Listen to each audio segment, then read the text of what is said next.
Well, good afternoon to all, and what a great lineup of folks to demonstrate a significant challenge. Let me just talk about the place, the problem, and the solution. So the place, it's been mentioned, 68,000 vehicles a day head over this bridge, many from Virginia, many of my constituents who already suffer through the worst traffic in the nation, and these lane closures, necessary though they may be, are going to impose a significant challenge to them. But I want to talk about the place in a different way. We've got the Lincoln Memorial connecting the ancestral home of Robert E. Lee, and both Abraham Lincoln and Robert E. Lee were infrastructure people. Abraham Lincoln, we think of Lincoln as a president and as a person who advocated forcefully against slavery, and that's true. But before that time, Lincoln was in Congress. He was in Congress in the 1840s. And one of his major initiatives as a congressperson was infrastructure. President Polk vetoed the Internal Improvements Act in 1847, and Lincoln, in one of his first speeches, took to the floor and bashed the president for being so unwise as to underinvest in the infrastructure of a growing nation. That's what Lincoln was known for as a congressperson.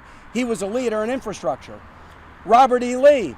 Lee went to the U.S. Military Academy at West Point, and when he left West Point, he joined the Army Corps of Engineers. He was involved with many civil engineering projects, including the designing and partial construction of the history-making Eads Bridge that spanned the Mississippi River between St. Louis and Illinois. Both of these leaders whose memorials and homes are visible today, understood what American leaders understand. Infrastructure investments make a lot of sense. And we've got to have leaders in the 21st century who understand it just like they did. The problem, it's been laid out. Let me just be specific about Virginia.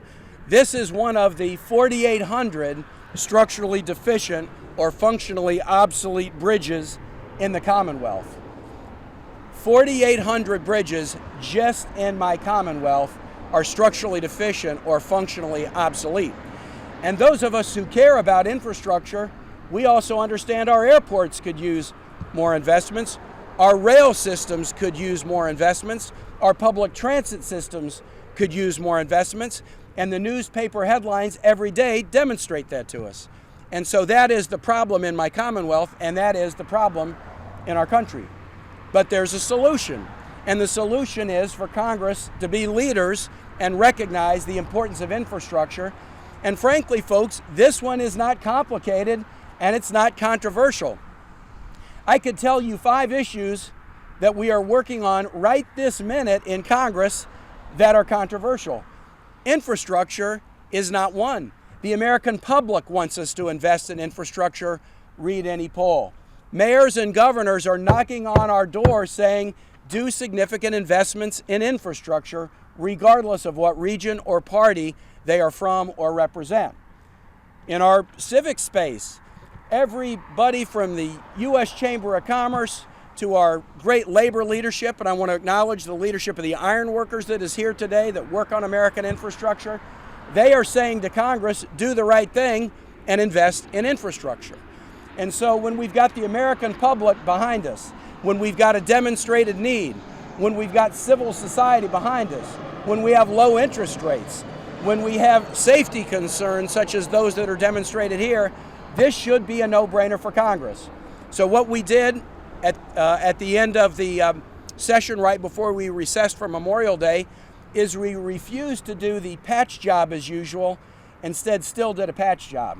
But instead of patching our transportation funding for 6 months or a year and kicking it down the road, we decided to do it a little bit differently, do a 60-day extension of the current transportation funding program and put some pressure on ourselves within the 60 days to do something better.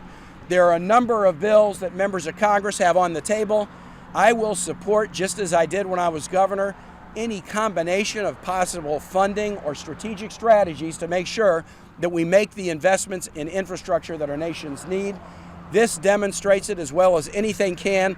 Let's be leaders just like our exemplars in this particular place were leaders when it comes to infrastructure investment. Thanks very much.